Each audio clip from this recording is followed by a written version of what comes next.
नमो भगवते वासुदेवाय। ओम नमो भगवते वासुदेवाय। हरे कृष्ण भक्तों, भगवत गीता प्रश्नोत्तरी में आपका स्वागत है। आज का प्रश्न है कि भगवत गीता कौन समझने योग्य है, अर्थात शिष्य की योग्यताएं क्या है।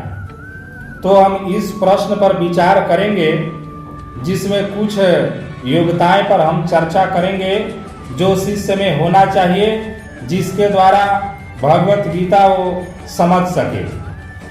तो पहला है, शिष्य के मन में जीवन के चरम लक्ष्य के प्रति जिज्ञासा होनी चाहिए। पहला है कि शिष्य के मन में जीवन के चरम लक्ष्य के प्रति जिज्ञासा होनी चाहिए। अगर शिष्य को अपने जीवन में जीवन के चरम लक्ष्य के प्रति यदि कोई जिज्ञासा नहीं है तो वो भगवत गीता को नहीं समझ सकता है। दूसरा है कि शिष्य को प्रामाणिक गुरु के पास जाकर स्वयं को उनके शरण करना चाहिए।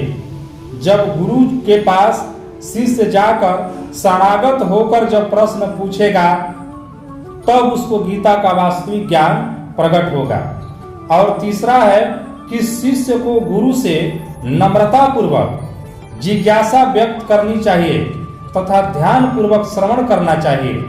जो भी गुरु बताए उसको ध्यान पूर्वक सुनना चाहिए और उसके अपने जीवन में उसको उतारना चाहिए।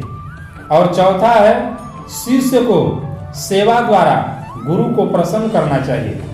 जब तक गुरु को शिष्य प्रसन्न नहीं कर लेता है सेवा के द्वारा, तब तक वो भगवत गीता को अच्छी तरह से समझने की योग्यता नहीं प्राप्त कर सकता है। और पांचवी है, शिष्य को गुरु में दृढ़ विश्वास होना चाहिए। अब गुरु जो भी बोल रहा है, शिष्य उस पर पूर्ण रूप से विश्वास करे और उसको अमल करे, तब जो है भगवत गीता को शिष्य अच्छी तरह समझ सकता है। और छठवां है, शिष्य को भगवान श्री कृष्ण का भक्त होना चाहिए।